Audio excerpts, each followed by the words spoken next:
હિરણ્યાક્ષનો પુત્ર ઉત્કચ બહુ બળવાન તગડો માણા, અને એકવાર ક્યાંક ફરવા નીકળ્યો હશે, રસ્તામાં લોમસ ઋષિનો આશ્રમ આવ્યો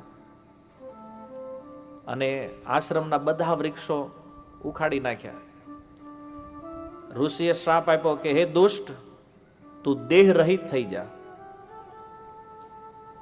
અને જેમ સાપ પોતાની કાસળી ઉતારે એમ એનું શરીર માંડ્યું ગળવા સાપના કારણે, અને પ્રાર્થના કરવા માંડ્યો, હે કૃપા સિંધુ, મારી ઉપર કૃપા કરો. તમારા પ્રભાવનું જ્ઞાન નહોતું મને, અને મેં આવા કાંડ કરી નાખ્યા છે. લોમસ ઋષિ પ્રસન્ન થયા. જો આ જગતમાં કોઈ સાધુ કોઈને શ્રાપ આપે ને, એ શ્રાપ પણ એમાં એનું હિત હોય. ગૌતમ ઋષિએ અહલ્યાજીને શ્રાપ આપ્યો. જ્યારે ભગવાન રામ આવ્યા, અહલ્યાનો ઉદ્ધાર કર્યો, તો એ અહલ્યાજી પ્રાર્થના કરતા કહે છે ભગવાનને, મુનિ શાપ જો દીનહા અતિ ભલ કીન્હા પરમ અનુગ્રહ મેં માના. બહુ સારું થયું કે ગૌતમ ઋષિએ મને શાપ આપ્યો. આજે જુઓ, અહલ્યાજીને લઈને કેટલાય લોકો ધમાલ મચાવે છે. ગૌતમ ઋષિએ ખોટું કર્યું કે આમાં સ્ત્રીઓનું શોષણ છે. ઇન્દ્રએ એની હારે છળ કર્યું, એમાં અહલ્યાનો શું વાંક છે? હોય ને વામપંથી વિચારધારા. આવી નવી કથાઓ તમે લાવો જોઈએ. પણ તમે વાલ્મીકી રામાયણ વાંચો. વાલ્મીકીજીએ ક્લિયર લખ્યું છે, ઇન્દ્ર જ્યારે ગૌતમ ઋષિનું રૂપ લઈને આવે છે ને, અહલ્યા જાણે છે કે આ ઇન્દ્ર છે. એવું નથી, એને ખબર નથી. એ જાણે છે આ ઇન્દ્ર છે, પણ દેવતાઓના સંગનું જે આશ્ચર્ય હતું, એ આશ્ચર્યને પૂર્ણ કરવા એને જાણી જોઈને ઇન્દ્ર સાથે સંગ કર્યો છે. આ વાલ્મીકી રામાયણ કહે છે. અને ભગવાન રામે એનો ઉદ્ધાર કર્યો. ત્યારે એ અહલ્યા કહે છે કે સારું થયું કે ગૌતમ ઋષિએ મને શાપ આપ્યો છે. શું કામ? મારી ઉપર પરમ અનુગ્રહ કર્યો છે. જો એ શાપ ન મળ્યો હોત તો આજ ભગવાન રામનું દર્શન ન થયું હોત. મને આજ ભગવાન ન મળ્યા હોત.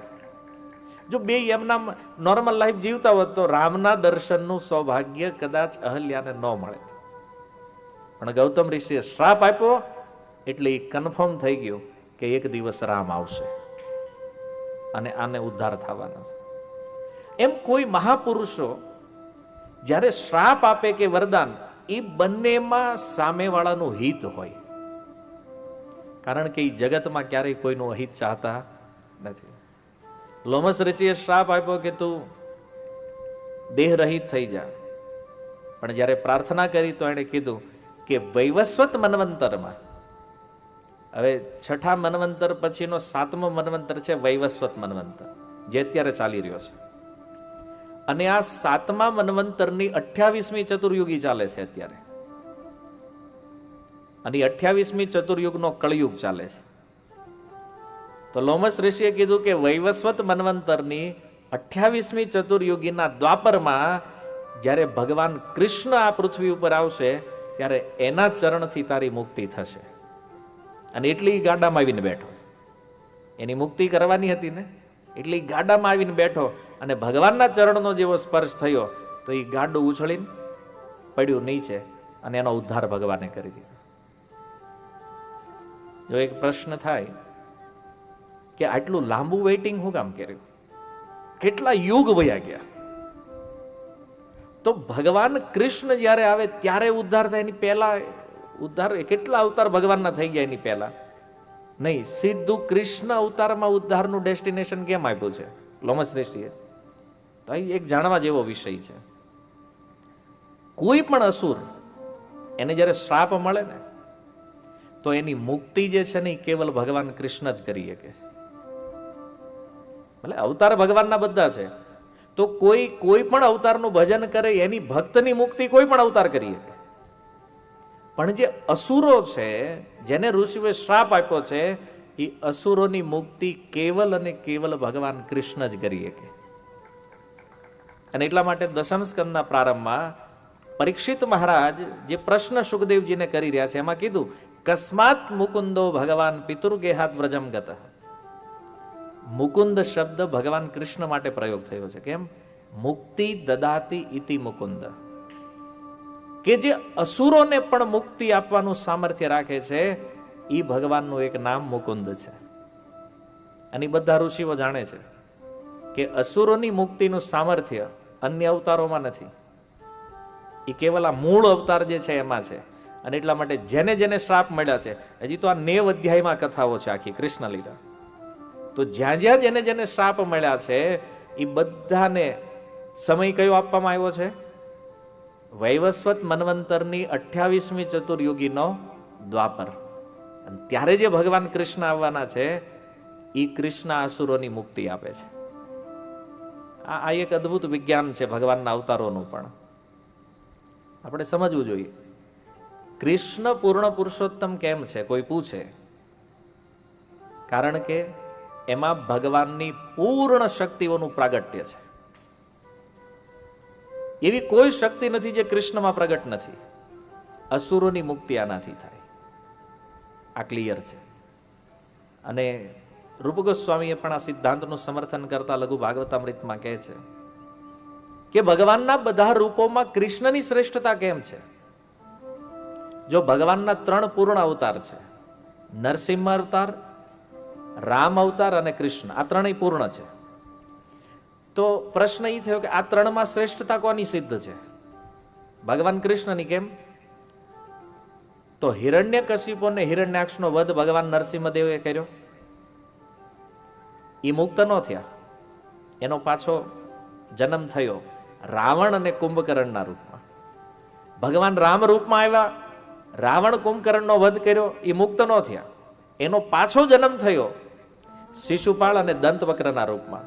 અને જ્યારે એ ભગવાન કૃષ્ણના હાથથી એનું મૃત્યુ થયું ત્યારે એ બેયને મુક્તિ મળી, પછી એનો જન્મ ન થયો.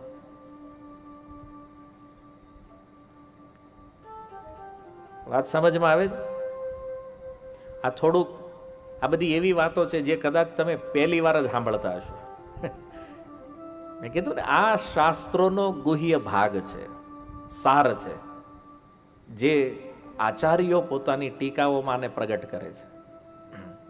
એક ભાગવત તો એ છે જે આપણે આપણા મનથી સમજતા હોય, વાંચતા હોય, પણ એના વાસ્તવિક અર્થો જે છે ને એ આ આચાર્યો દ્વારા પ્રગટ થયા હોય છે. અને એ જ્યારે આ વાત કરે ને તો આપણો ઉત્તર, એમ તો નોર્મલ આપણે ભક્ત હોય તો કે હા કૃષ્ણ પૂર્ણ ભગવાન છે, તો રામય પૂર્ણ છે, રામમાં ક્યાં અપૂર્ણતા છે? નરસિંહ ભગવાન પૂર્ણ છે. પણ જુઓ, ભગવાનના સ્વરૂપમાં જે થોડું થોડું ભેદ છે, જે તારતમ્ય દેખાય છે, એનું કારણ ભગવાનની શક્તિનું પ્રગટીકરણ હોય. કે જ્યારે ભગવાન રામ અવતાર લઈને આવે તો એ સમયે જેટલી જરૂરી હોય એટલી જ શક્તિ પ્રગટ કરે ભગવાન. નરસિંહ અવતાર લઈને આવે ત્યારે જે જરૂરી હોય એટલી જ શક્તિ પ્રગટ કરે.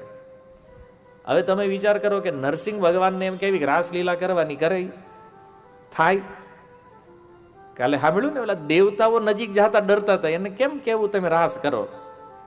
એ નરસિંહ રૂપમાં સંભવ નથી. એ રાસ કૃષ્ણ રૂપમાં જ શોભાયમાં નહીં થાય અને સંભવય થાય. વાત સમજાય? રામ અવતારમાં રાસની ઈચ્છા હતી ભગવાનની, પણ એ રાસ પરિપૂર્ણ થયો નહીં. રામ અવતારમાં છે એને એ શારદીય રાસલીલાની અંદર ભગવાન કૃષ્ણચંદ્રએ પરિપૂર્ણ કર્યો કૃષ્ણ અવતારમાં. કારણ કે પૂર્ણ શક્તિઓનું પ્રગટીકરણ છે કૃષ્ણ રૂપમાં. એટલા માટે the supreme personality of God, બધા સ્વરૂપમાં, બધા અવતારોમાં કૃષ્ણની શ્રેષ્ઠતા સિદ્ધ છે. આ તત્વ છે ભગવાનના જન્મનું.